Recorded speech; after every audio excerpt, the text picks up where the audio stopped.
بسم اللہ الرحمن الرحیم۔ رات کو تراویح میں 1.5 پارہ تلاوت کیا گیا، 13واں پارہ مکمل اور 14ویں پارے کا پہلا نصف۔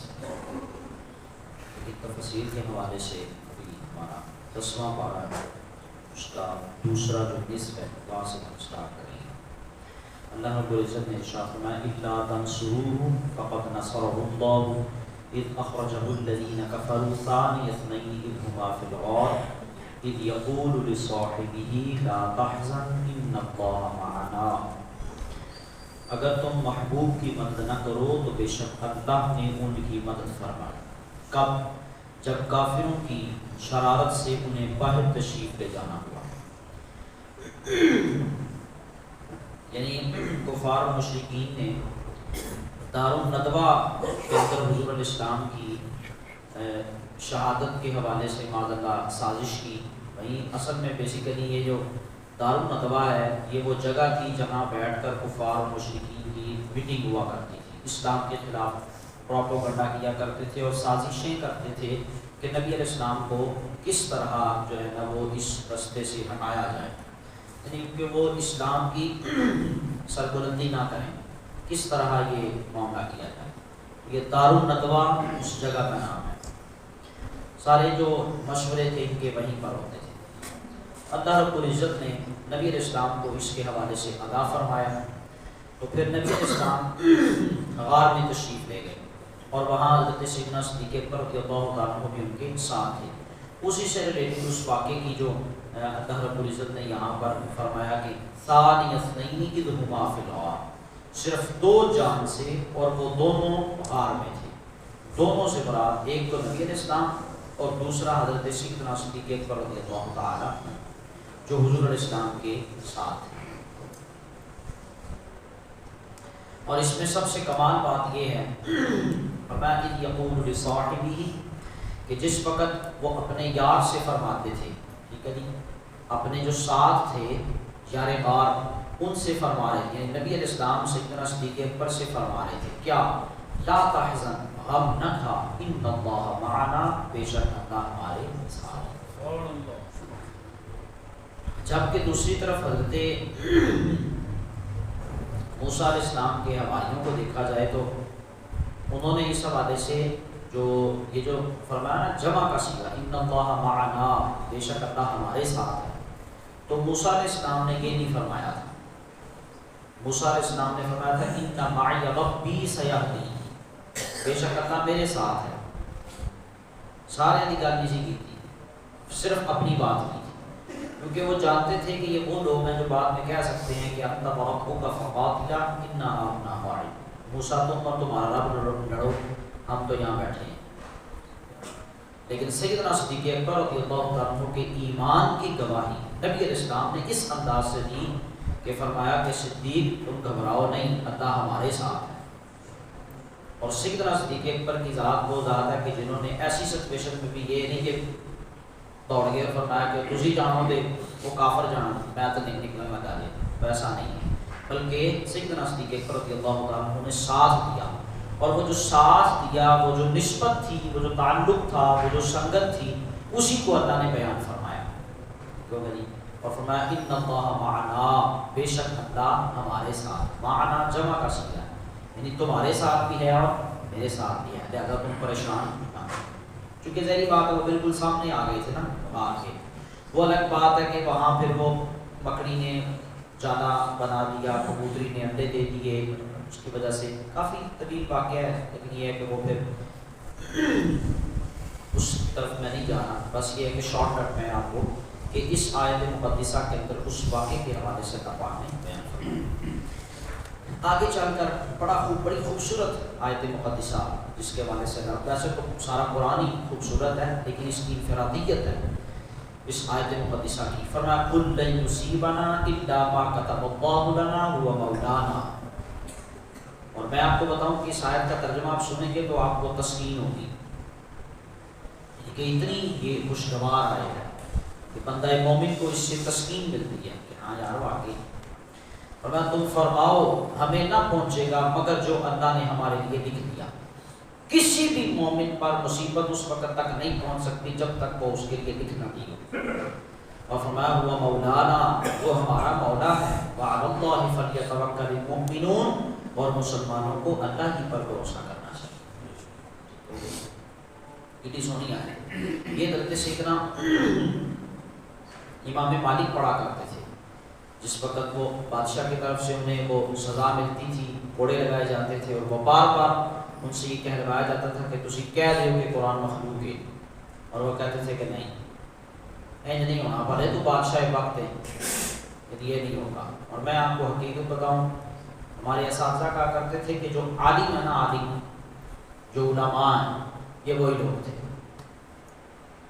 کہ جنہوں نے بادشاہ وقت سے بھی ٹکر لے کے کہا کہ نہیں بھائی، یہ تو قرآن اور سنت کے خلاف ہے، تو پمیں بادشاہ ہے اپنی جگہ پہ، لیکن ہم تجھے کسی کے حوالے سے یہ نہیں کہنے دیں گے کہ تو ٹھیک ہے. نہیں، ایون کہ یہاں تک آپ کو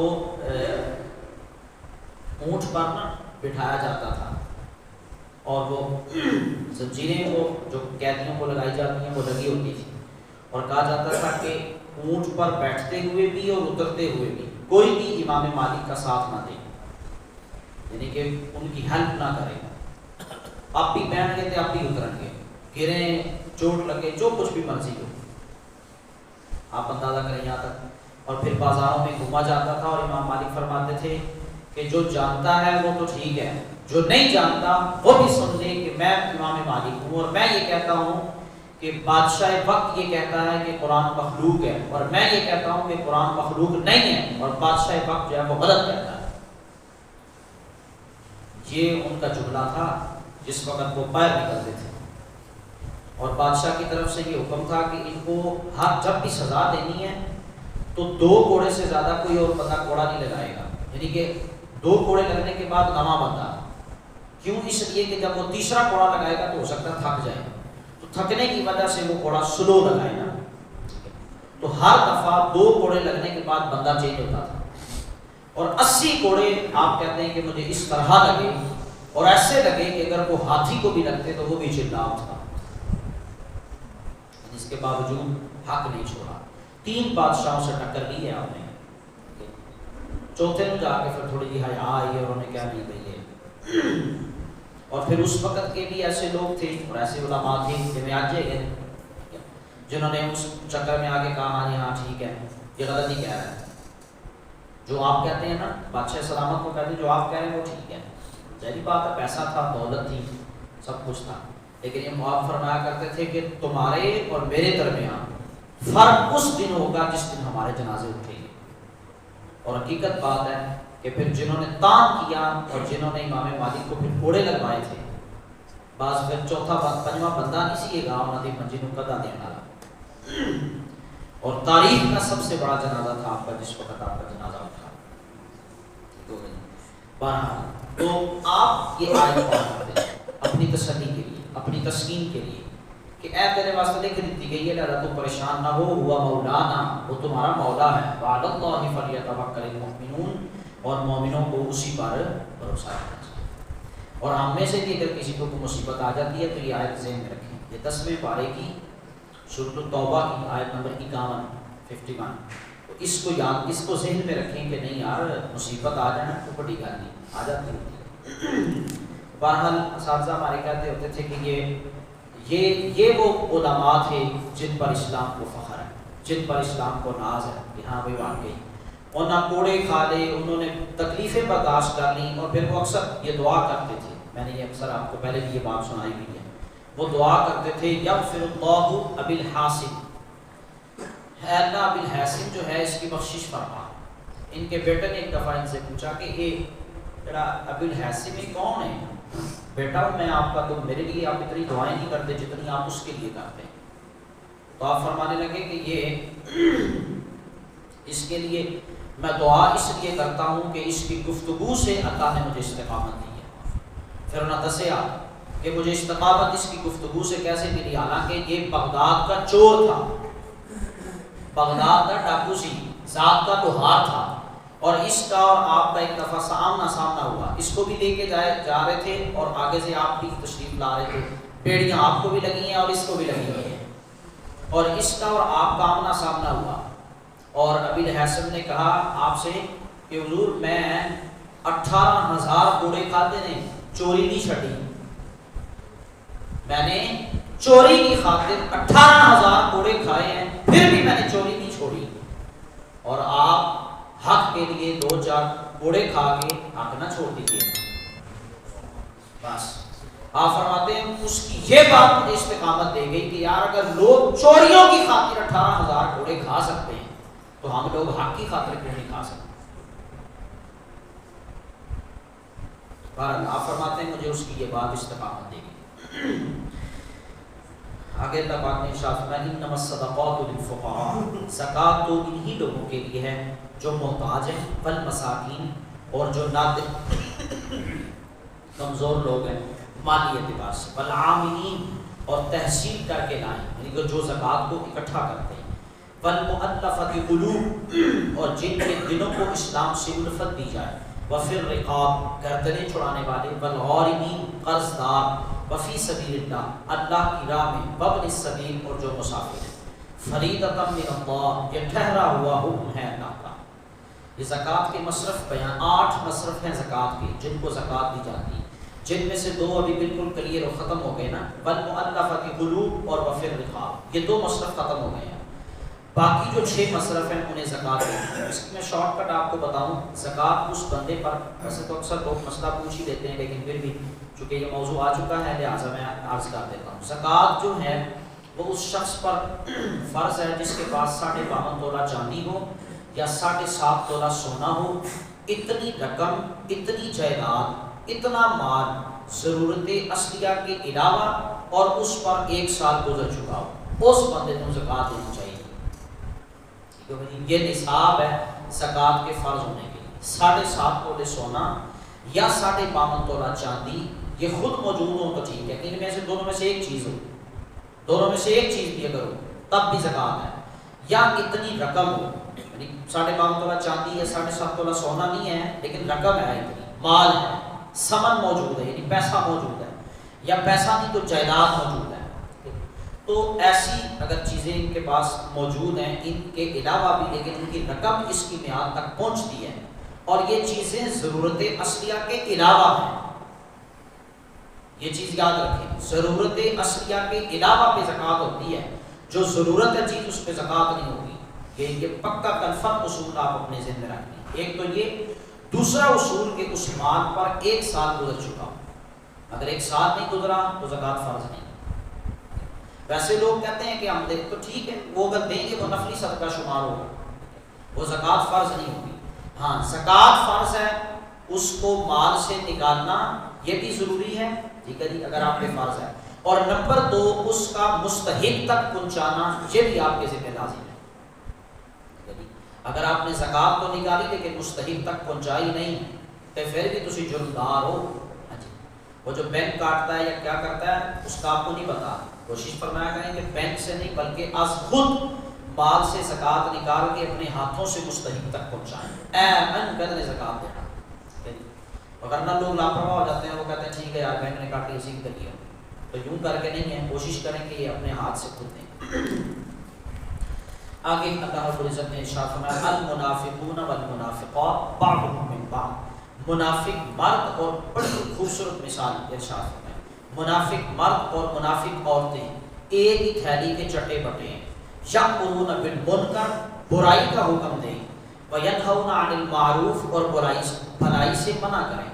منافق برائی کا حکم دیتے ہیں، بھلائی سے منع کرتے ہیں، ویقبضون ایدیہم، بڑی ان کی واضح مثال بیان کی ہے اللہ نے، غور کیجئے گا، وَيَقْبِضُونَ أَيْدِيَهُمْ، اور وہ اپنی مٹھی بند رکھیں، نَسُوا اللَّهَ فَنَسِيَهُمْ، وہ اللہ کو چھوڑ بیٹھے تو اللہ نے انہیں چھوڑ دیا۔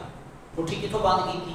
مال دینے سے، اللہ کی راہ میں خرچ کرنے سے سب سے زیادہ تکلیف جس کو ہوتی ہے نا وہ منافق ہے۔ جڑا منافق نہیں وہ کہتا نہیں یار جب تو اللہ نے دیتا تو دیو اللہ دی راہ۔ اور میں نے اس دن بھی آپ کو یہ حدیث پاک سنائی تھی، نبی علیہ السلام نے فرمایا کہ میں اللہ کی قسم اٹھا کے کہتا ہوں، میں محمد کہ جس کی جان اللہ کی قبضہ قدرت میں ہے، میں قسم اٹھا کے کہتا ہوں کہ صدقہ دینے سے مال کم نہیں ہوتا۔ 3 چیزوں پر قسم کرو. تو بہرحال منافق کی ایک یہ بھی ہے کہ وہ اللہ کی راہ میں خرچ کرنے سے وہ کاٹنا ہو جائے، وہ فوراً وہ اپنے مطلب ہونا شروع ہو جاتا ہے. لیکن جو مومن ہے کہتا نہیں کہ کوئی گل نہیں، عادت جی میں اللہ کے دیے ہوئے میں سے ہی اس کی راہ میں خرچ کرنا ہے، تو جی انہیں دے دیتا ہے وہ دی راہ سے خرچ کرنا ہے، نہیں بڑی گل ہے. اور حقیقت بھی ایسے ہی انہیں دیتا ہے، انہیں کیا میری راہ خرچ کرو، اور پھر اس سے مال بڑھ جائے. اچھا آگے چل کر پھر مومن کی بھی مثال فرمائی، فرمایا والمؤمنون والمؤمنات، مسلمان مرد اور مسلمان عورتیں، بعضهم اولیاء بعض، ایک دوسرے کے رفیق ہیں، ایک دوسرے کے دوست ہیں. کس معاملے میں؟ نیکی کے کرنے کے. یہ نہیں کہ فون پہ گلا کرنا، ہاں جی یہ بھی ہوتا ہے نا، وہ سمجھ لیتے ہیں کہ شاید دوستی کا مطلب یہ ہے، ہاں یہ نہیں ہے. آپس میں ایک دوسرے کے رفیق کس میں ہیں؟ بھلائی میں، نیکی کے کام میں. ٹھیک ہے جی. کس انداز سے؟ یأمرون بالمعروف، بھلائی کا حکم دیں، وینہون عن المنکر، اور برائی سے منع کریں.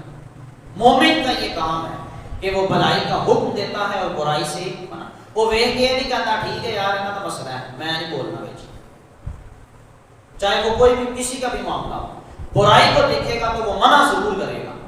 ٹھیک ہے جی. چاہے جائے کہ وہ جس طرح حدیث پاک میں فرمایا کہ اپنے ہاتھ سے منع کرے نہیں، زبان سے روکے نہیں، تو دل میں برا جانے، اور یہ ایمان کا کمزور ترین حصہ ہے. تو کوشش کریں کہ برائی کو دیکھیں تو کم از کم ہاتھ سے نہیں تو زبان سے ضرور کہنے یار غلط ہے نہیں کرنا چاہیے. وَيُقِيمُونَ الصَّلَاةَ، نماز قائم رکھیں. یہ ہے مومن کی علاماتیں، نشانیاں، اس کی صفات. وَيُقِيمُونَ الصَّلَاةَ، نماز قائم رکھے. وَيُؤْتُونَ الزَّكَاةَ، اور زکوٰۃ دے. وَيُطِيعُونَ اللَّهَ وَرَسُولَهُ، اللہ اور اس کے رسول کا حکم مانے. کیا ہوگا اس سے؟ اولئک سیرحمهم اللہ، یہ ہیں جن پر ان قریب اللہ رحم کرے گا. ان اللہ عزیز حکیم، بے شک اللہ غالب حکمت والا. آگے چل کر 11ویں پارے کی ابتدا ہے. 11ویں پارے کی ابتدا کے اندر اللہ رب العزت نے ایک مسجد کا ذکر کیا ہے. مسجد کے لیے ذرا دھیان نال سننا، کیونکہ ہمارے ہاں بھی ایسا ہی ہوتا ہے کہ بس ٹھیک ہے جی جڑی مرضی مسجد ہے جی پڑھ لو نماز، ایسی مسجد ہی سے، اور لفظ بھی مسجد کا استعمال. والذین اتخذوا مسجدا ضرارا وکفرا وتفریقا بین المؤمنین وارصادا لمن حارب اللہ ورسولہ، وہ جنہوں نے مسجد بنائی کس لیے؟ فرمایا جی نقصان پہنچانے کے. اب آپ مجھے خود بتائیں، مسجداں نہیں بننیاں نے نقصان پہنچانے واسطے؟ اب اگر کوئی عام بندہ گل کر رہا ہے تو تجھے کہہ سکتے ہو پتہ نہیں کدی گل کر رہے ہو، اور یہ کوئی اتنی اہم بات نہیں ہے، بس ٹھیک ہے ہوتا ہے ایسے. پر نہیں سر، قرآن ہے اور بات اور کلام کس کا ہے؟ اللہ کا. اب کوئی بندہ کو گردانی نہیں کر سکتا، کم از کم وہ اتنا ضرور ہاں یار ہے نہیں ہوتا ہے. یہ فرمایا کہ مسجد بنائی اس لیے نقصان. اب آئیں گے اس کے شان نزول کی طرف. کہتے ہیں کہ یہ آیت ایک جماعت منافقین کے حق میں نازل ہوئی جنہوں نے مسجد قباء کو نقصان پہنچانے اور اس کی جماعت متفرق کرنے کے لیے اس کے قریب ایک مسجد بنائی. مقصد عبادت نہیں تھا، یاد رہے. مسجد نام کہہ کے اس لفظ کو استعمال کر کے بنایا جائے مسجد، جبکہ مقصد کیا ہو؟ عبادت نہیں ہو، بلکہ لوگوں کو فتنہ اور فساد کی طرف دعوت دینا، اور اس لحاظ سے مسجد کو تعمیر کرنا. آپ دیکھ لیں کہ اس کا نتیجہ کیا نکلا. کہتے ہیں کہ انہوں نے مسجد بنائی، اس میں ایک بڑی چال تھی. وہ کیا تھی؟ کہتے ہیں کہ وہ یہ کہ ابو عامر یہ نصرانی تھا، زمانہ جاہلیت میں نصرانی راہب ہو گیا. سید عالم صلی اللہ تعالیٰ علیہ وآلہ وسلم کے مدینہ طیبہ میں تشریف لانے پر حضور سے کہنے لگا یہ کون سا دین ہے جو آپ لائے؟ حضور علیہ السلام نے فرمایا میں ملت حنفیہ، دین ابراہیمی لایا. کہنے لگا میں اسی دین پر. حضور علیہ السلام نے فرمایا نہیں.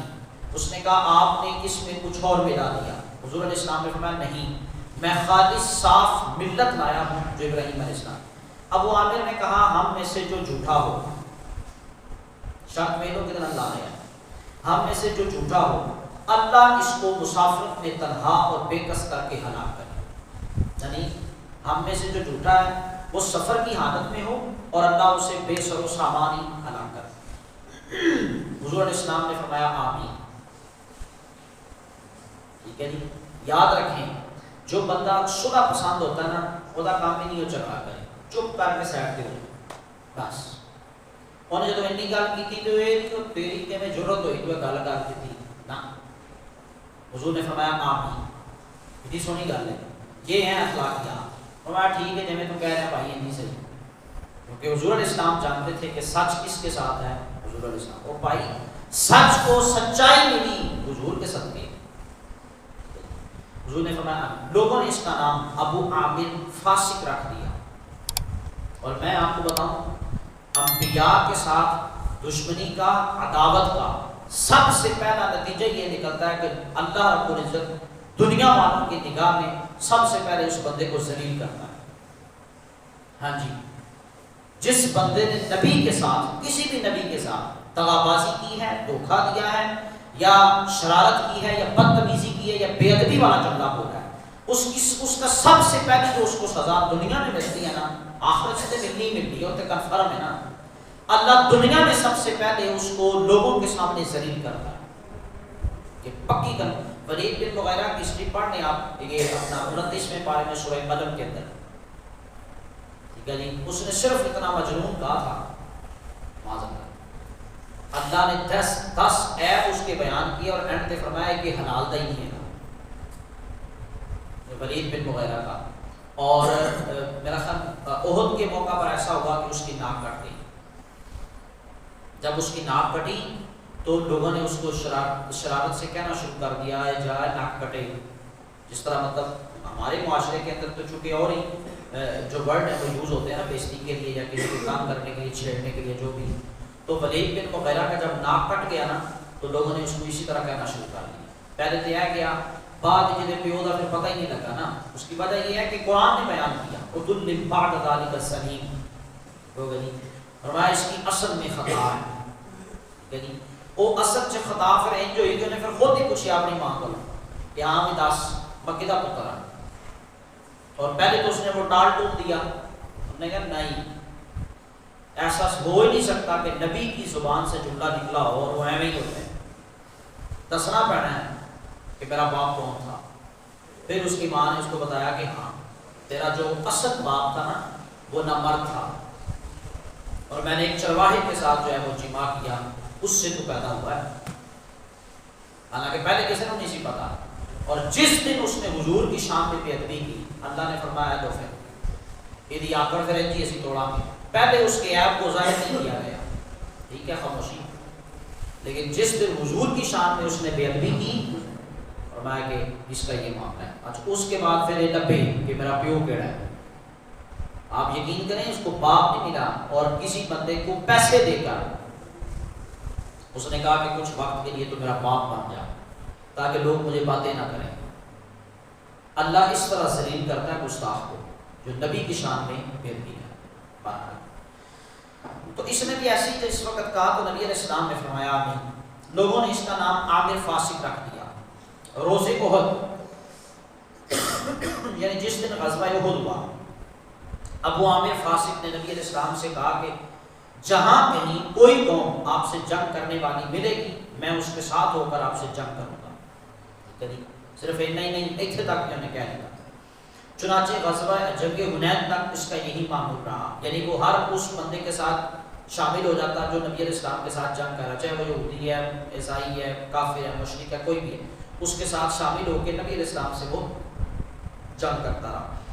جب حوازن میں شکست ہوئی اور وہ مایوس ہو کر ملک شام کی طرف بھاگا تو اس نے منافقین کو خبر بھیجی کہ تم سے جو سامان جنگ ہو سکے، قوت، اسلحہ، جو کچھ بھی ہے سب کا سب جمع کرو اور میرے لیے ایک مسجد بناؤ۔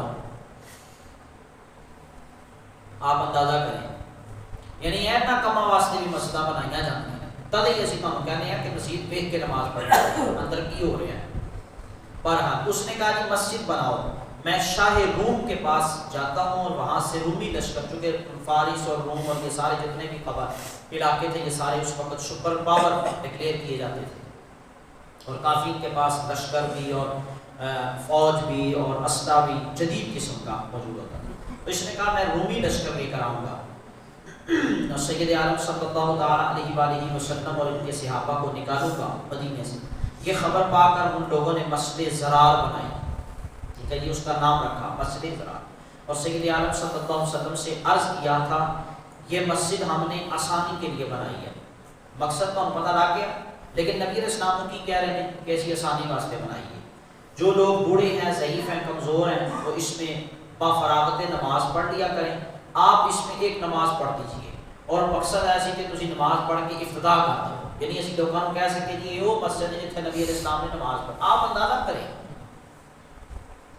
دشمنی بھی تے نماز بھی. جب امام حسین کا معاملہ بنا تھا تب بھی ایسے ہی ہوا. عبداللہ بن زیاد نے، شمر نے، ان سب نے نماز پیچھے پڑھی ہے امام حسین کی. جمعہ پیچھے پڑھا ہے تو جمعہ پڑھ کے گیا، ہاں جی دسو جی کی کرنا ہے، یزید کی بیعت کرنی ہے آپ نے یا نہیں کرنی. بلکہ یزید تو خود بھی مطلب نماز وغیرہ اور جمعہ پڑھاتا تھا وہ خود بھی.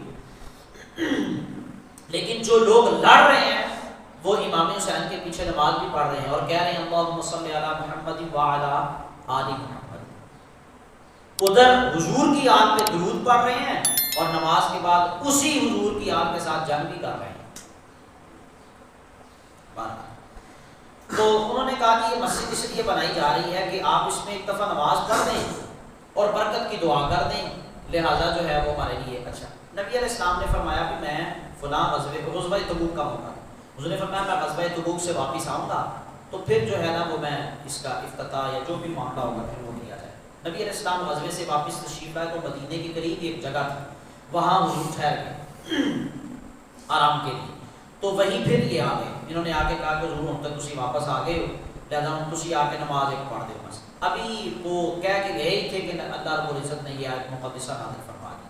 فرمایا ان کا مقصد مسجد بنانے کا یہ نہیں ہے کہ یہ مقصود ہے کہ یہ عبادت یا یہ جو چیز بتا رہے ہیں کہ یہ ہم نے بوڑھوں کے لیے اور ضعیف لوگوں کے لیے بنائی ہے تاکہ وہ نماز پڑھیں، یہ مقصد ہے نہیں ہے گا، لہٰذا تسی اتنے نہیں جانا. اللہ رب العزت نے نبی علیہ السلام کو منع فرما دیا. جب اللہ کی طرف سے یہ حکم آیا تو نبی علیہ السلام نے فرمایا وہ مسجد نہیں جائے گی اور انہوں نے ڈالی. صحابہ کرام نے اس مسجد کو گرایا، شہید کیا اور ایون کہ لکھا ہے یہاں، یہ میں نے خود پڑھا ہے کہ جلا بھی کیا اور کہا کہ نہیں، جہاں مسلمانوں کے درمیان تفرقہ ڈالا جائے وَإِرْصَادًا لِمَنْ حَارَبَ اللَّهَ وَرَسُولَهُ مِنْ قَبْلُ، اور اس کے انتظار میں جو پہلے سے اللہ اور اس کے رسول کے مخالف ہوں. وہ جڑی جگہ کہہ دینا مسجد ہے انہوں نے کہنا مسجد نہیں ہوئے گی. ٹھیک ہے جی، کیوں؟ اس لیے کہ وہاں اللہ اور اس کے رسول کی اطاعت اور فرما برداری نہیں، بلکہ وہاں پر اللہ اور اس کے رسول کے خلاف سازشیں ہوگی. سازش ہی تھی، وہ کہہ رہے تھے کہ ہم جنگ کریں گے. دوبارہ اس کا ذکر بھی یہاں فرما دیا گیا. اس کے بعد لاسٹ میں اللہ رب العزت نے ارشاد فرمایا لقد جاءکم رسول من انفسکم، بے شک تمہارے پاس تشریف لائے تم میں سے وہ رسول، عزیز علیہ ما عنتم حریص علیکم بالمؤمنین رؤوف الرحیم، جن پر تمہارا مشقت میں پڑنا گرا ہے. یعنی تم میں سے وہ رسول تمہارے پاس تشریف لائے ہیں کہ جب تمہیں تکلیف ہوتی ہے تو نبی علیہ السلام بھی اس تکلیف کو محسوس کرتے ہیں. اے نبی یہ ہے حریص علیکم، یعنی کہ جن کا مشقت میں، ہمارا مشقت میں پڑنا حضور پر گرا گزر رہا ہے.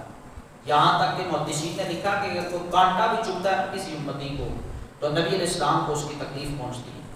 اللہ، یہ ہیں ہمارے محبوب جو شفیق بھی ہیں، نرم دل بھی ہیں، اور جن کے بارے میں قرآن کہتا ہے حریص علیکم، یعنی نہایت بلائی کے چاہنے والے، مسلمانوں پر رحم دل، مہربان، رؤوف الرحیم، کمال مہربان. ویسے جو ترجمے میں جو لکھا ہے سیدھی اعلیٰ ترجمہ کے فرمایا کمال مہربان. اے ہو جی مہربانی کتوں میں نہیں لبنی جتنے مہربان نبی علیہ السلام اپنی امت کے لیے. سارا اے مہربانی سی کہ حضور نے فرمایا کہ اگر میں اپنی امت پر میں دیکھ رہا ہوں کہ مسواک کا کرنا ہر وضو سے پہلے ان کے لیے دشوار ہے، تو اگر یہ دشواری نہ ہوتی تو میں ہر وضو سے پہلے مسواک کا کرنا یہ میں فرض کر دیتا. لیکن میں یہ سمجھتا ہوں کہ امت کے لیے دشوار اے فرمایا کہ یہ ہے رحم دلی، یہ ہے مہربانی امت کے ساتھ. جہاں سمجھا کہ نہیں، اور حج فرض ہوا تو بندہ اٹھ کے 4 دفعہ عرض کر رہا ہے حضور 8 سال فرض ہے، پھر ادھروں آ کے حضور 8 سال فرض ہے، پھر وہ سمجھا کہ شاید میں نے اپنی بات حضور تک نہیں پہنچا سکا، ٹھیک ہے جی، پھر ادھر سے آ کے حضور 8 سال فرض ہے. 4 دفعہ پوچھا، 5ویں دفعہ حضور نے فرمایا اگر میں ہاں کر دیتا تو ہر سال فرض ہو جاتا. انہوں نے فرمایا کہ میری امت بہت تہاڈے سامنے نے لا جن کو 13 لاکھ روپیہ نہ آئے بھائی وہ حج نہیں ہوتا. اور یہ تو پچھلے سال کی اماؤنٹ ہے, میں بھی اب اس سے اور کتنا مہنگا ہو گیا اور کیا حالات ہیں آپ کے سامنے.